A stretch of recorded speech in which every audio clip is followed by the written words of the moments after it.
Hello and welcome to Calibre Conversations, our online book festival where we chat to a range of authors in the hope of introducing you to books to add to your reading list. My name is Emma and I'm joined by Calibre supporter and volunteer Mark, and we are absolutely delighted to be speaking to best-selling and award-winning author Sharon Bolton, who's just about to publish her 18th book, I believe. So first of all, hello and welcome to you, Sharon. Hello, thank you for having me.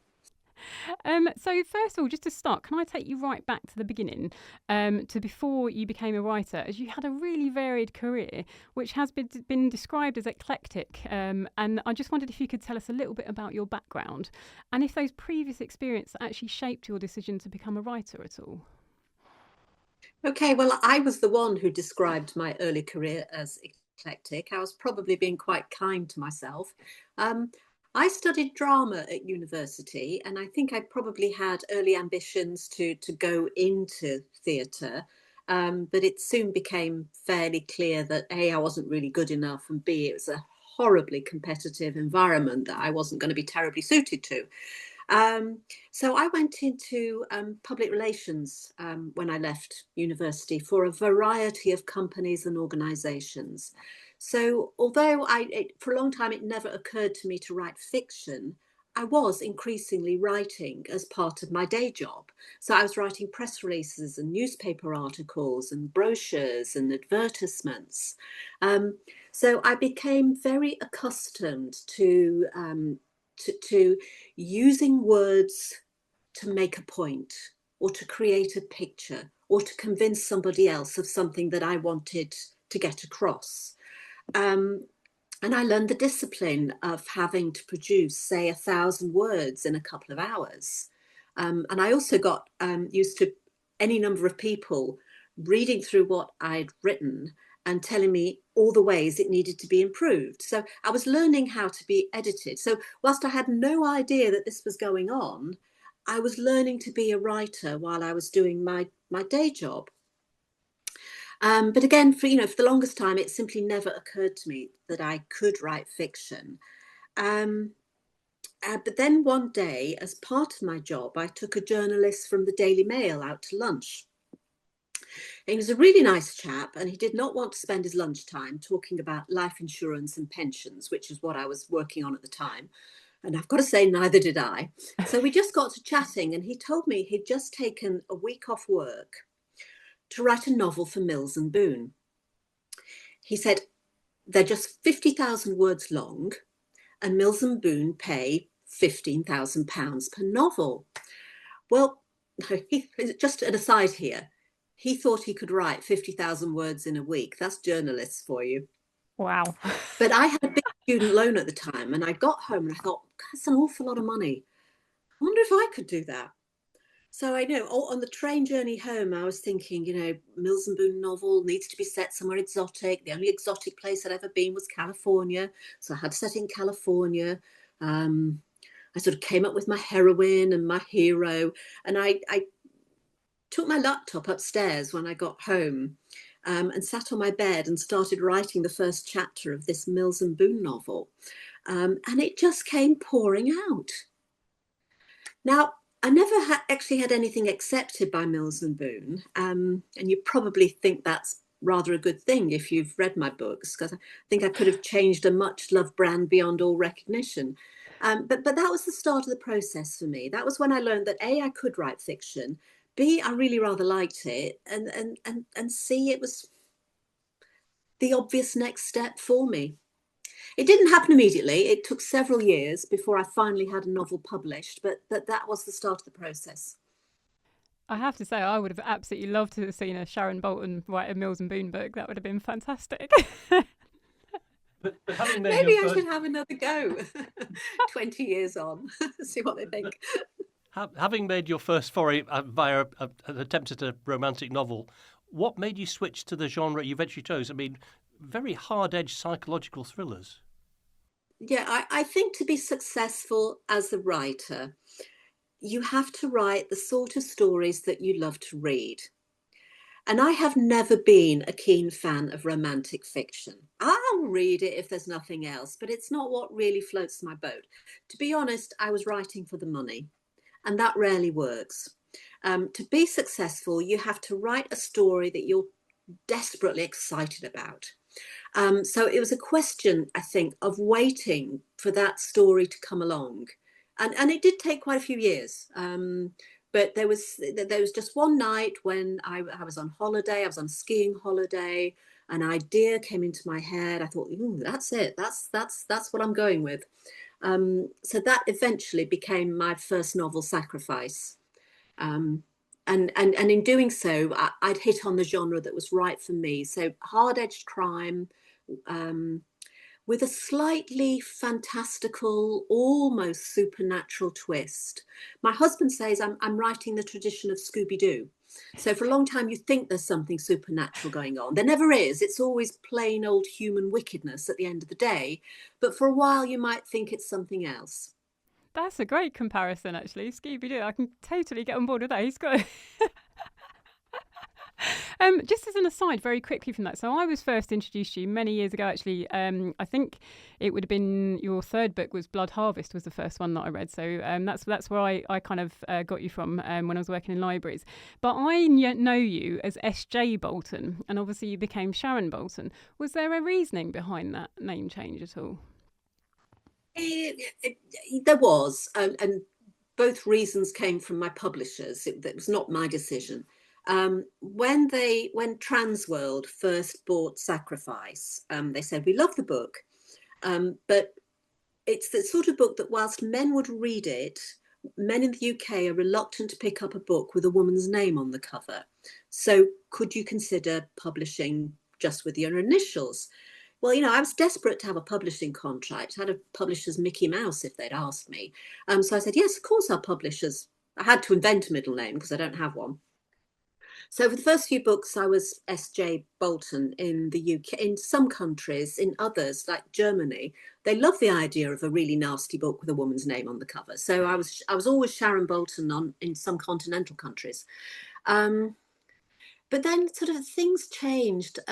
Social media took off. So it was very hard to have a presence online and hide the fact that I was a woman. So it became very, very obvious that I was a woman quite early on. And I think the market moved on. There were more and more women writing crime and being very widely read. So I think around about my fifth book, the publisher said, look, we think it's time for a rebrand. Let's forget SJ nonsense. Let's launch you as Sharon. So I said, yeah, all right, let's do it.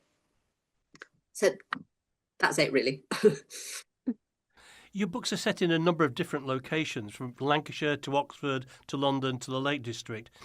Why do you choose these particular locations? Is it something in the book, the idea you've got that drives you, or it's just something you think's appropriate? A sense of place is really important to me when I'm writing a novel. And if I'm reading a book that doesn't have a strong sense of place, I feel there's something missing. So it has to be present in all of my books, whatever that place is. Now, I'm very much a writer of British mysteries. I only ever write in Britain or British territories overseas, where the culture will resonate if it's not exactly the same. And I cannot begin work on a story until I know where it's going to be set. And the setting has to be right. And ideally, it's somewhere that on the surface can be fabulously beautiful, like the Lake District or the moors of Lancashire or the Shetland Islands, but with a sense of something lurking underneath. I like to look for the darkness in the most beautiful of places. And when I can see it, I think, yeah, a story could work here. I've set quite a few books in Lancashire, which is my home county, and is a county with an incredibly rich history in terms of folklore and dark legends. We've got the Pennine Witches and all that malarkey. So Lancashire is perfect for me. But I like to mix it up a bit and look for other places as well. Well, and then so following on from that, because you set your books in places that will obviously be familiar to a lot of your readers, do you ever get any feedback from people reminiscing about those places, or even actually letting you know where your facts might not be quite correct about the area at all? Yes, both of the above. So, I mean, take my first novel, Sacrifice, for instance. I wrote it without visiting the Shetland Islands, where it's set, for good reasons. It's a long and very expensive trip, and I'd had no publishing contract at the time. We were living on one income. I had a very young baby who it would have been very, very difficult to leave. So I wrote it just using research. I read an awful lot of books. I watched documentaries and videos. I did a lot of internet research, and sort of left it at that. Sent it off to publishers. And then it started selling really quite well all around the world. It was auctioned at the Frankfurt Book Fair, and publishers were paying what seemed to me quite substantial sums of money for it. So I thought, bloody hell, I better get up there. So I did go up to the Shetland Islands, and I spent days there following the plot of the story around, just checking all my facts. I thought I could not have been more thorough than I was. Well, I did make some mistakes, and I learned about them live in a radio interview with BBC Shetland. Not an experience I want to repeat. I mean, they were minor mistakes. They did not impact upon the story in any way, shape, or form, but it would have been nice not to have found out in that particular way. Just staying with Sacrifice for a minute, it was made into a film in 2016. Were you involved in the process, and how true was the film version to the book, and what was your reaction to the end result? Yeah, I was very much involved initially, and the producers and screenwriters were sending me the scripts for my comments. I think I probably commented a bit too much because they stopped sending them after a while, but I was involved. And they very kindly flew me out to Southern Ireland, which is where they did most of the filming, to spend a day on set. It was probably one of the most exciting days of my life, because suddenly this story and these people that had only existed in my imagination were coming to life right in front of me. So, it was a fabulous experience to watch that happening and to meet the cast, who were very, very good. Radha Mitchell was a brilliant Tora. Rupert Graves played Duncan, her husband. It was great. So what did I think of it? There was not a bad scene in it. It was the cast were fabulous. It was beautifully shot. It was very nicely done. But I think the mistake was mine in I chose to sell it to be a feature film rather than a TV series. And it's quite a long, complicated story that needed more time to tell. So I think inevitably the writers had to sort of condense it too much to fit into the film's format, and the story suffered a little in that respect. So I take responsibility for that. I should have sold it to a TV series. Are any of your other works in line to be adapted for film or television? I mean, the Craftman series has been mentioned as a possible, and the Lacey Flint novels would fit television's appetite for crime thrillers with a hard edge. Nothing imminent, I'm afraid. I mean, my books get optioned by TV companies on a fairly regular basis. And some of those negotiations and developments go quite some way. But it's a tremendously difficult business. It really is. So nothing imminent, but we live in hope. I'm sure it'll happen again one day. But just taking the Lacey Flint and the Florence Lovelady novels together, quite a few of your works feature very strong character policewomen. Have you ever thought about being a policewoman? Me? I'm far too old. It wasn't something that ever occurred to me when I was young enough to apply. I would not have been a very good one. I can see how I would have enjoyed the investigation and the intellectual challenge of it. But in terms of the sense of authority and confidence that an police officer needs, I simply don't have that. I would have been a very bad police officer. But sweet if you think of it. So here at Calibre Audio, obviously we're all about audiobooks and making our books accessible, and all of your books are available in audio as well, fantastically narrated. And I just wondered if that's a process that you have any involvement in at all, and actually if you actually listen to audiobooks as part of your reading habits. Yes, absolutely, I do. And I try, before I submit my books finally, I try to read them out loud, because quite often you don't spot the mistakes in your own work until you hear them. Um, and then I'm always quite nervous about listening to my own books, because I spot mistakes that I should have picked up earlier, just in the audio versions. It's a strange phenomenon, that the sort of listening as opposed to reading. But yes, we do read audiobooks. If we're going on a family holiday, we'll quite often have one playing. Yeah, they have a flexibility. So no, the question was, am I involved? Yes, a little. My audio producer always very kindly sends me samples of readers to see what I think of them and whether or not I have a preference. I usually leave the final decision to him, because that's his job. But I don't know if either of you have read The Neighbour's Secret yet. Yes, I have.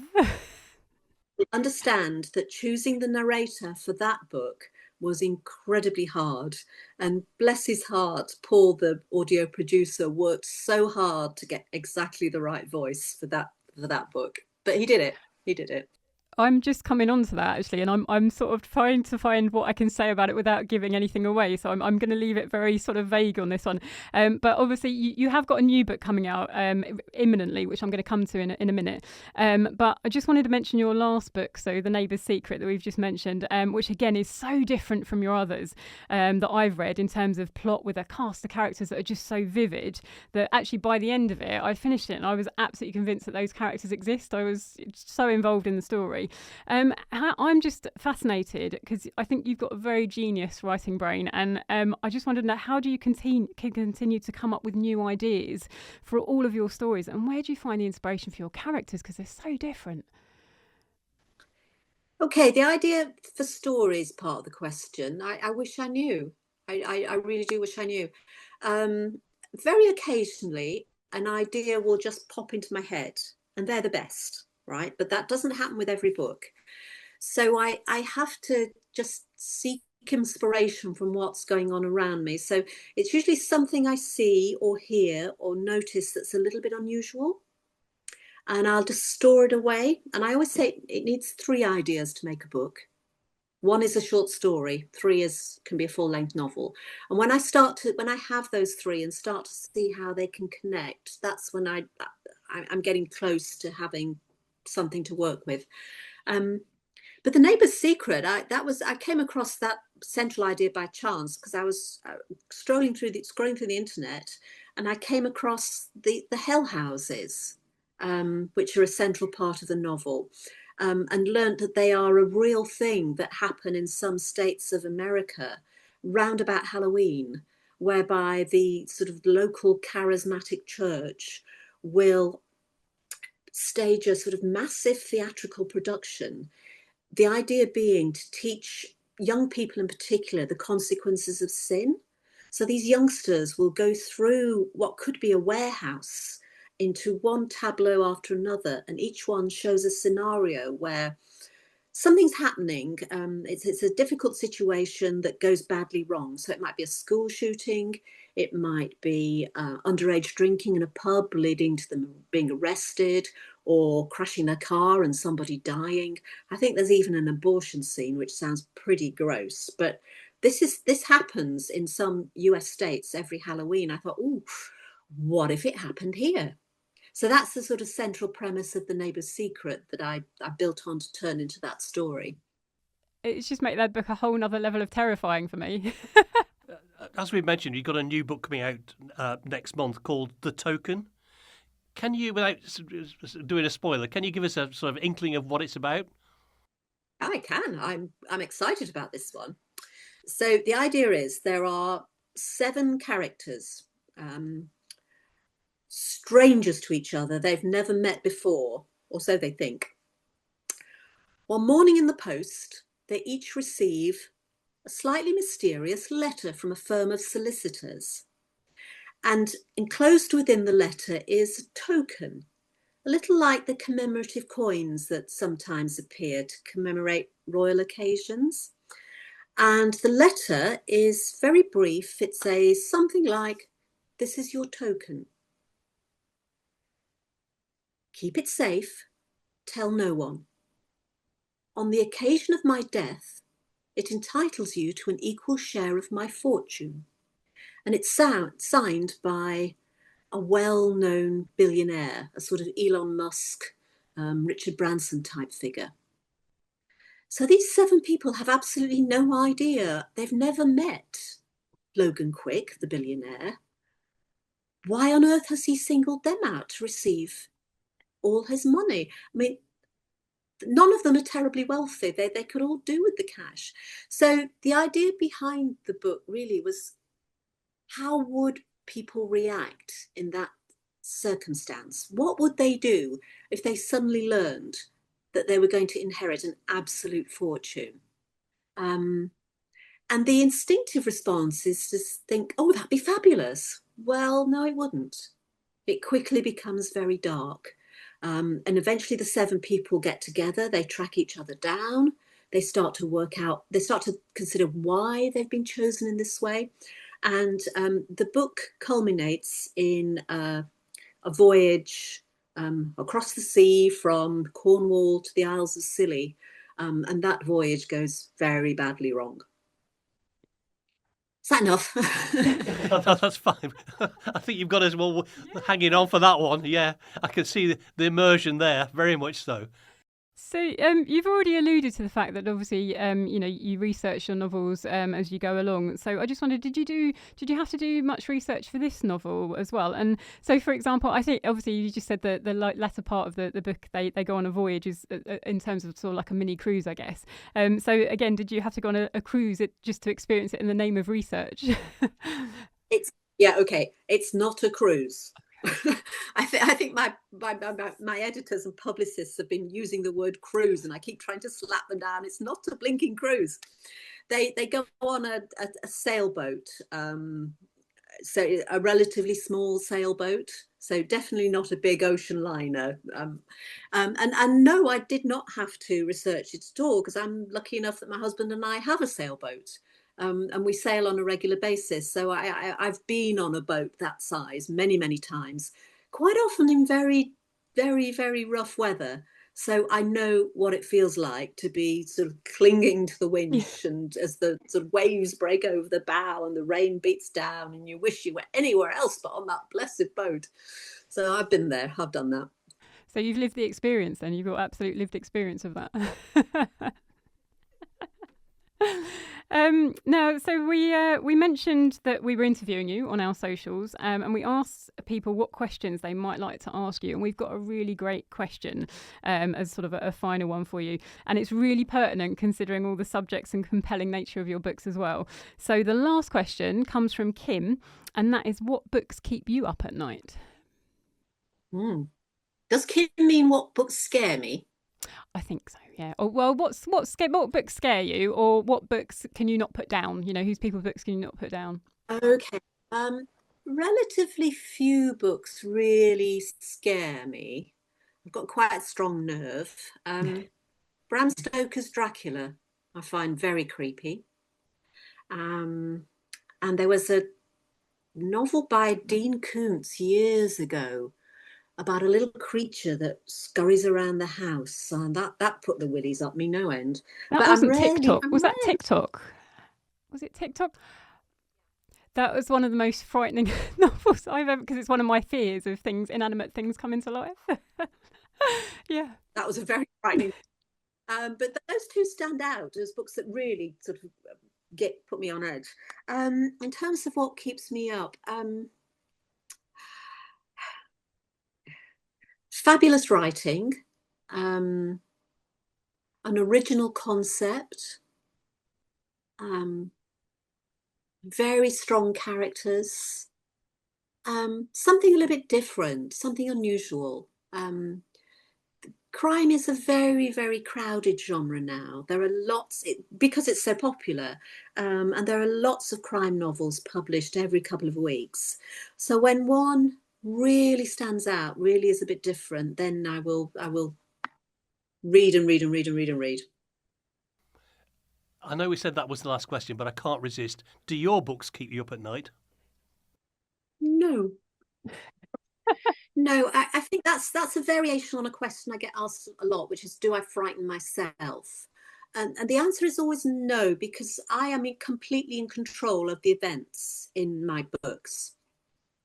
Now, we've already talked about research, and I researched my books, and sometimes that takes me to a very, very dark place, and which I find really quite depressing. I have to immerse myself in some very grim worlds. But once I put aside the research and start writing, it's as though a switch has been flicked and it becomes fun. And the only way I can really explain that is to say that I am in control now, and there is nothing that will happen that I don't want it to. Does that make any sort of sense? It does, yeah, very much. Well, Sharon, we could continue to talk to you, but I kind of want to leave our listeners hanging on so that they're going to kind of want for more and discover your books. So thank you so much for chatting us today. And as we've already mentioned, Sharon's new book, The Token, is about to be published, and Calibre members will be able to borrow this and Sharon's other titles as well from our collection. I'm going to say, if you've yet to come across Sharon's books, then you've an absolute treat in store. She's an absolute master storyteller, and I can guarantee that even though you think you might know where her books are going, then the conclusion won't be anything like what you were expecting, and you won't be disappointed. In fact, it will just leave you hungry for more. So you will be up all night reading them, I have to say. So that only leaves me to say a big thank you to you, Sharon, for joining us today. So thank you very much. Thank you, yes. My pleasure. Thank you for having me.